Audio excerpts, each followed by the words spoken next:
We are back, and after a boring start to the week in the markets, things are starting to get a little more interesting. We're going to be discussing that, everything else that is impacting the movements in the financial markets, and much more today on Money Never Sleeps.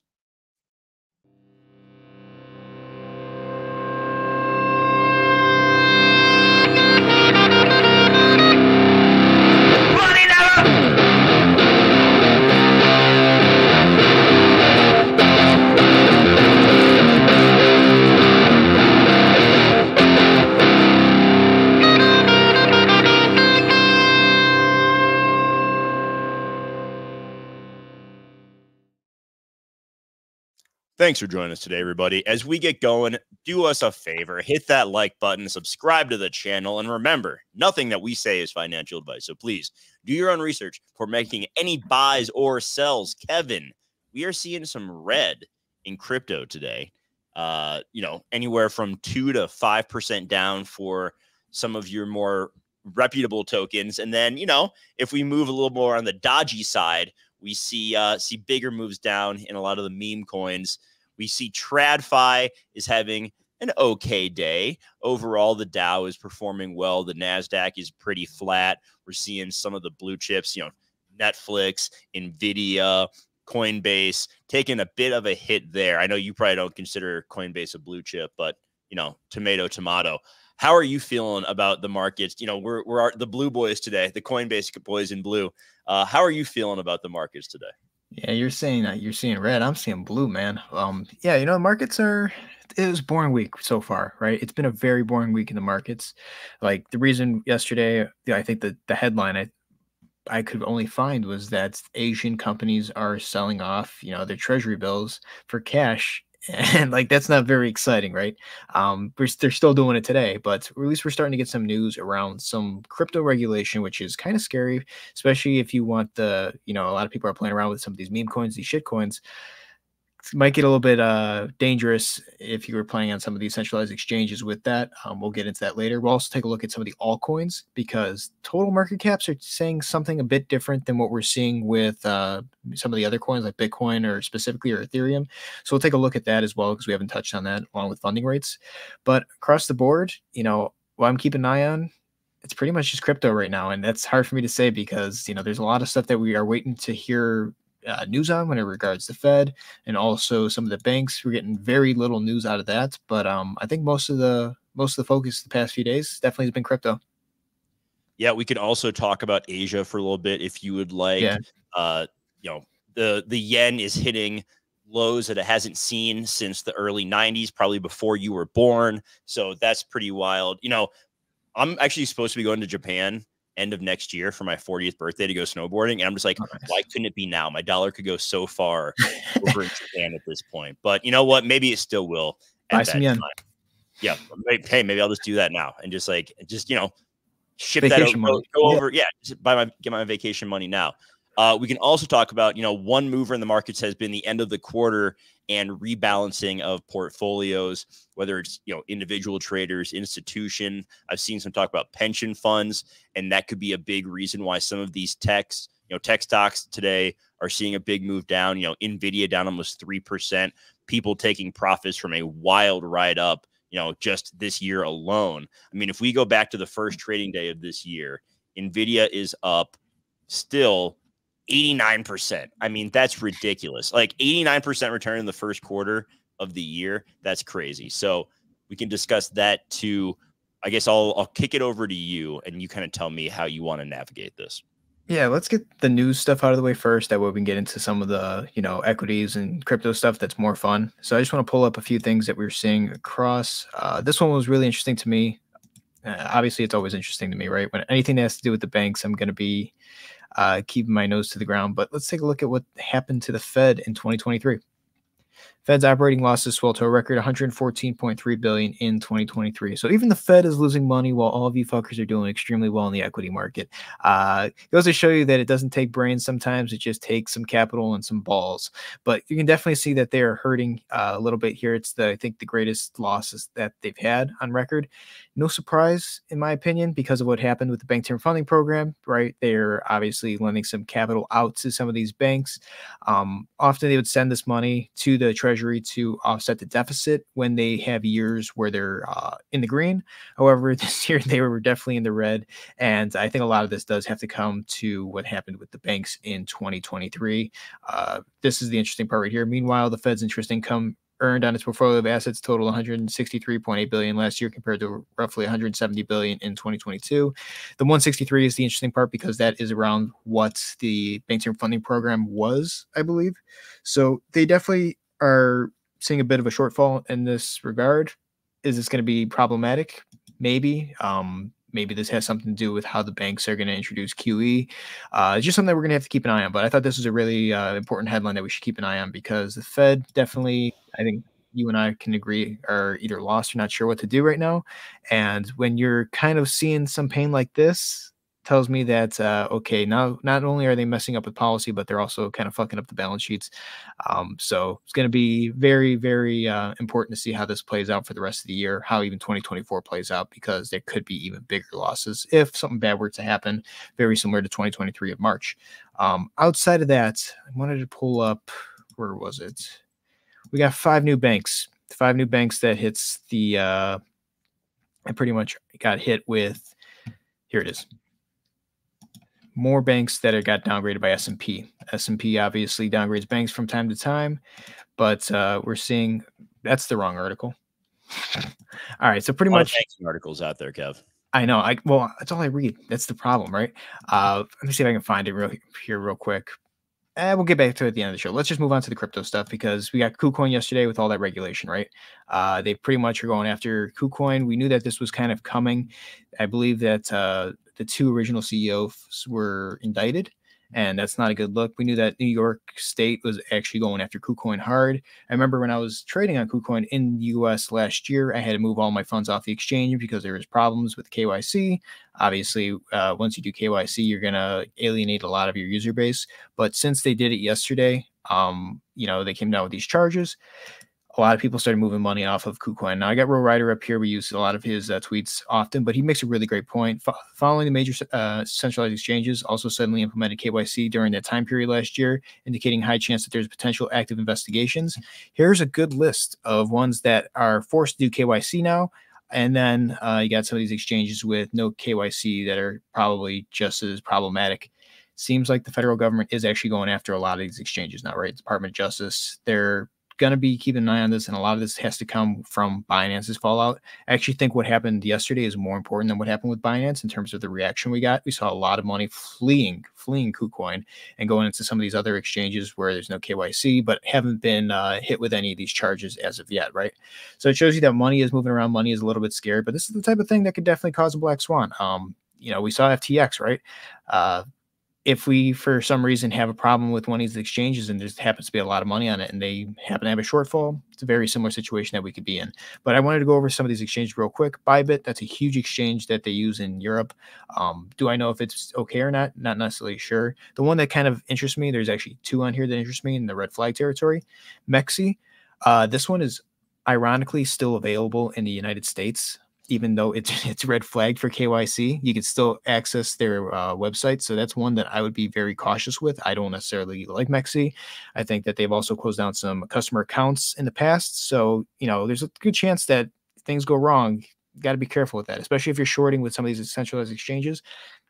Stay clear. And OKX obviously is important too because they have a huge market share of trading volume outside of Binance. So those 2 definitely be careful. And then obviously the other ones on this list, HTX, Gate.io, also available in the US still. Mexi for all users. Yep. So it's really, really something that we need to keep an eye on, especially after the news we got today too. Now that the SEC scored a pretty big win against Coinbase, saying that they have to go to trial in front of a jury, saying that they possibly were selling and, dealing some securities in the exchanges on Coinbase, and that's not necessarily legal. They thought they were going to get this dismissed last, I think, June or so. It didn't work out that way. SEC kind of won that today, so they're going to be going to court. This is going to play out. But the interesting thing to me is the coin that they listed, and they specifically listed as an example, was Solana. Why is that important? Well, we know that Solana is heavily heavily tied to FTX. We also know that it's heavily tied to a lot of money in the United States, also a lot of money outside of the US. We know that it's also a coin very similar to what was the one? Wasn't there something they had a blackout recently? I can't remember. We made a joke about it, but Solana also has tons of those blackouts where people are able to get their money out really quick. But the fact that they listed that in the actual, the little report that came out today, it's kind of skeptical. I'm a little bit skeptical around Solana and the price action, how fast it shot up recently. And this news kind of comes out very similar to how Coinbase's stock was rallying up like crazy, even when Bitcoin's price was kind of staying stagnant there for a period of time. So do I think people knew about this beforehand? I don't know. I just definitely think that people were able to move money and make some money off of this news before it came out, though. Yeah, I think CNBC is kind of blowing it out of proportion. Like trying, listening to some more reasonable people talk. I think it's obviously not ideal for Coinbase, but I don't think it's as huge of a deal as CNBC is making out to be with this headline. So we'll see what comes of this moving forward. I'm hoping it brings more clarity. But with Gensler still running the SEC, Gensler still around, I don't think that we're going to see a whole lot of clarity anytime soon. Yeah, and I think that's my point too here. With the current administration that we have in charge of the SEC, it feels like they're going to go after certain assets way harsher than others. And unfortunately, it seems like they're doing it a bit delayed after customers have been hurt. Obviously, we saw that with Terra Luna. We saw that with FTX. They're always going after them after the fact. But here it looks like they're, trying to get ahead of this. But everything is pretty much security, from what I understand. Again, what we saw back in June, right? It was like Cardano, Chili's. I think Chili's and Solana were the actual two that were listed in that document that came out today specifically, but it was focused on Solana. So I think that we could see this be some suppression for alts. It's also could be something that it's just like, okay, sell the rumor or sell the news, buy after everyone sells off, and it's a good chance for another alt pump here. But I think that it's just going to drag shit out longer than it probably needs to be until we do get a new SEC head. But I don't think it's going to kill Coinbase, but I definitely do think that there's people who knew about this, and so they definitely had the opportunity to maybe offload some stock at a higher price, or also just kind of take this run up with some of these altcoins and make some money. The irrationality, and then you see some of these insiders selling recently from Jamie Dimon to Mark Zuckerberg tells me that some of these people definitely had the opportunity to get out at a higher price. Outside of that, let's go into crypto real quick, talk about some stuff that we're seeing across the board. Let's pull up the funding rates. Funding rates have been kind of fun recently, especially after today. That news came out, and we saw Bitcoin kind of tumble. Putting the fun in funding rates. Who is that? Is that That's you. You're putting the funding rates. I thought someone commented that, and I was like, all right, which one of you cheeky sons of bitches did it? But let's pull this up. It was you, Jay Webb. It was you after all. Let's pull this. Funding rates. They're red again. It's not necessarily as bad as it was when we saw the drop down to about $61,000 or so from 70. But they're red enough to the point where you see that a lot of people are still max long. And this is very much something you don't like to see. You see for the year, we're about 4 times higher than the yearly average. Same with the current, right? We're higher than we need to be, but that tells me that there could be some liquidations coming in both directions. And we saw that today, right? Let's pull up the liquidation map. Or just liquidations as right now. Past 24 hours, just short of $250 million wiped out of the market. You can see in the past 12 hours, about just short of 200 million. A lot of liquidations. Let me see if we can see the exchanges where they had the most. OKX, oddly enough, had the most level of liquidations, and it looks like they were long liquidations for the most part. But that news came out. People using leverage. We're going to see some pain there. Now, for what I've been kind of watching, not necessarily talking about on the show, is what we're seeing in the alt market. So I'm going to put up the total market cap. And so this includes Bitcoin, Ethereum, and all the altcoins. You guys know that total 1 is all of them. Total 2 is just Ethereum and alts. And then total 3 is just altcoins. But this is what I've been seeing. Now, this is a very different chart than what we see with Bitcoin, right? Bitcoin obviously broke the all-time high, and that ABC pattern that we were watching might not necessarily play out as nice as we want, but at the same time, it's kind of weird that we still haven't broken an all-time high in terms of the total crypto market cap. Now, can we? Absolutely. We're only about 0.5 trillion away from getting to that point. But the thing we have to keep an eye on is the alt market. And we see that there is some pressure on alts here. If we continue to see people sell off, if there is no bounce, then there might be a chance that we don't push up higher. We don't get a double top, or we just don't push up high to an all-time high. I think a lot of people are counting on the fact that we are going to see an alt run here. I'm open to the idea that we do, just from, capital swinging from one thing to the next. But I think that there's a better chance that we could see capital swing from alts to Bitcoin here, especially if things get dicey, right? We're seeing some of the meme coins pull back. We're seeing some of the other, big coins that we kind of like on the show. We can see that XRP is down 3%, Cardano's 3.5%.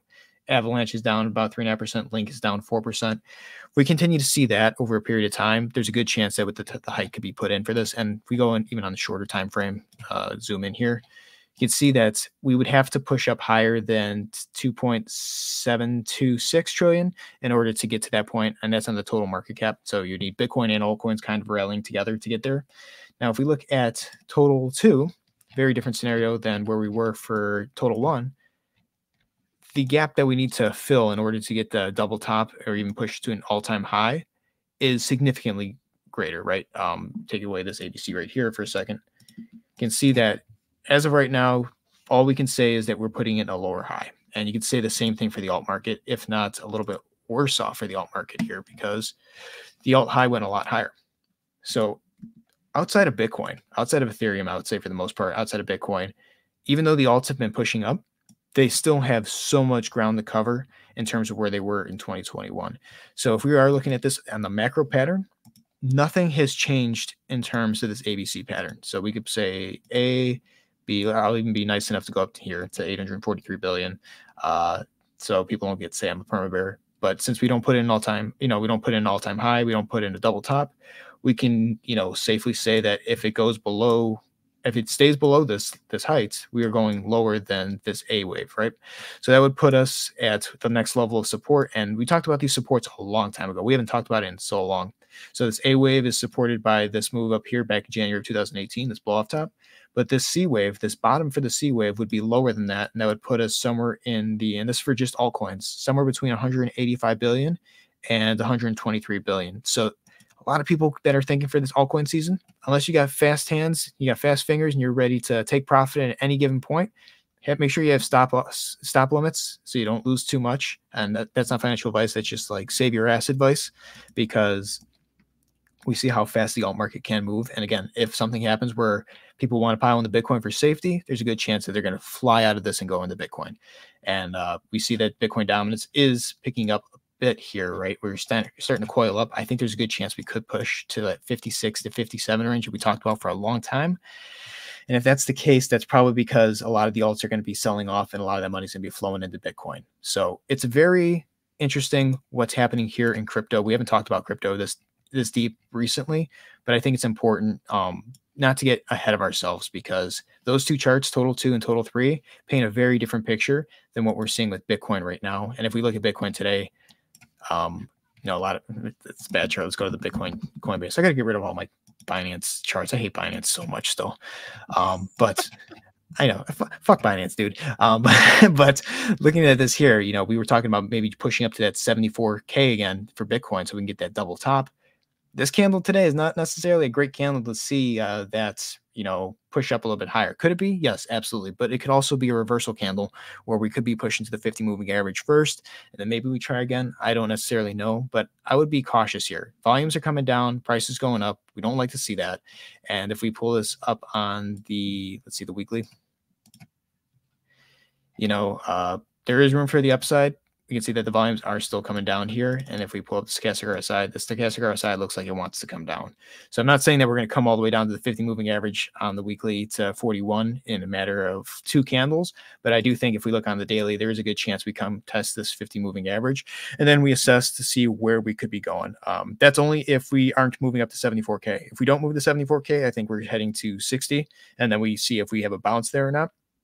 If we don't have a bounce, then we could be in a place where we're coming down to about 51,000. So that's kind of the scenario that I'm looking for Bitcoin. That would be a bad scenario.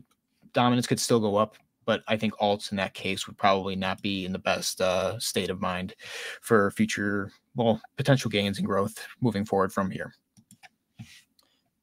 Yeah. Once again, we were talking before we started recording. Like, I'm getting antsy a little bit to get more active, but I also know that this is not the time for me personally to get too crazy here. So I'm just kind of like getting ready, for that time to come. I think it's going to happen eventually, but I also would caution if we start to see that move down with alts, like it's really timing this stuff, man, is so damn hard. Like if you're holding some alts and you're in this for the long run, don't panic sell, okay? Because you're probably not going to be able to, the odds of you beating this when it does get hectic are pretty slim. Like I think for most people, if you took profits near the top, good on you.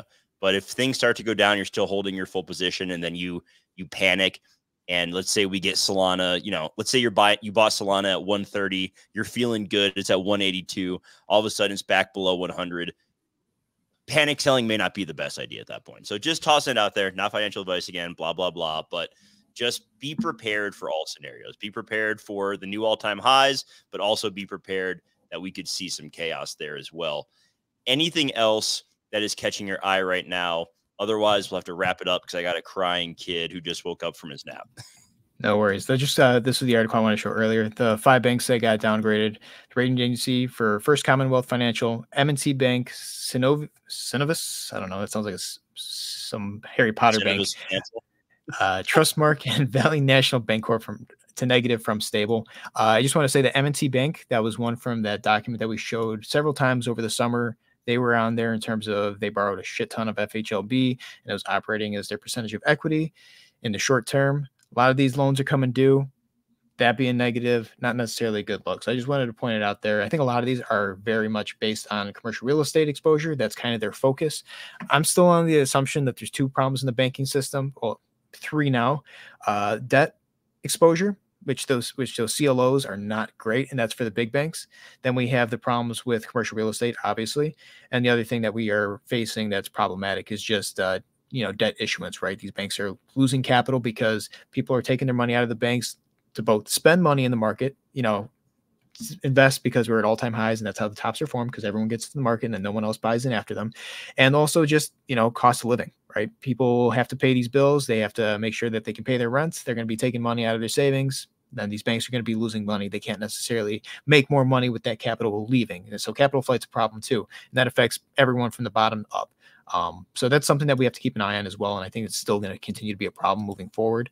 The last thing I will say across the entire market is just pulling up what's going on in the stock market today is this move in the S&P. And obviously we're up 17 points. But again, if we look across all the indexes for the past few days, we're flat as fuck. 25 down on the NASDAQ. Okay, but we're still flat. And then 309 today.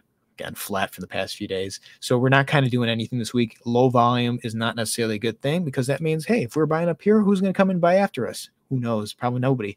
But that's not necessarily a good look. These are kind of the signs you want to watch out for. Definitely this run pushed up a lot higher than I think anyone expected it to. But I do want to say this, how off you are from those 50 moving averages. Just from the S&P, say there is no buyers up here and we get to the apex of this and we're not seeing any movement. And we know that those tech companies can't buy anything until the buyback window opens up again. The 50 moving average is about 3.49%. That would take us to just above 5,000 points in the S&P. If that doesn't hold, you're going to try and find support somewhere. And unfortunately, it's probably around 4,600. I'm not saying it's going to happen fast, but the conditions right now are very problematic. We're seeing in Asia, people are selling off assets for the dollar. That's why the yen and all these other currencies are losing value. Something that we have to keep in mind because I think the Bank of Japan is also talking tonight about Forex intervention, which we talked about on Monday. Could be a problem. And there could be a scenario where the yen and the dollar both start rising like crazy because of that intervention. Just something to keep in mind. Last thing we will talk about here, because this is all I got. Where is this? Let's go back.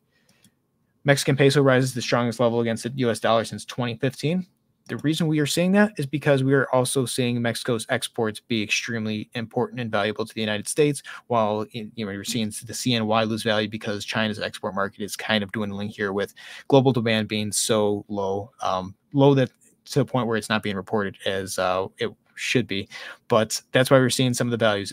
Imports and exports, you're gonna see those transactions happen in those currencies. That's why we're seeing the peso be stronger than the dollar right now in terms of where it was prior to 2015. But yeah, that's pretty much it. Just keep in mind that there is a currency war going on. We're seeing the banks having problems. You're just not seeing it at the surface level. Everything is way below what you're seeing in headlines. All right. Well, that is going to wrap it up for today's show. Appreciate everybody for joining us. If you have not yet, do us a favor, like, subscribe, drop some comments on the video, give us a little something, ideas, things you want to hear us talk about. Otherwise, we're just going to keep rambling about whatever. But we'll be back bullish one day. tomorrow. We'll be back later this week to cover up the end of the quarter, GDP data tomorrow, PCE data on Friday, although the markets will be closed. Thanks, everyone, for joining us. Stay safe out there, and we'll see you next time. Take care, everyone. Just blew.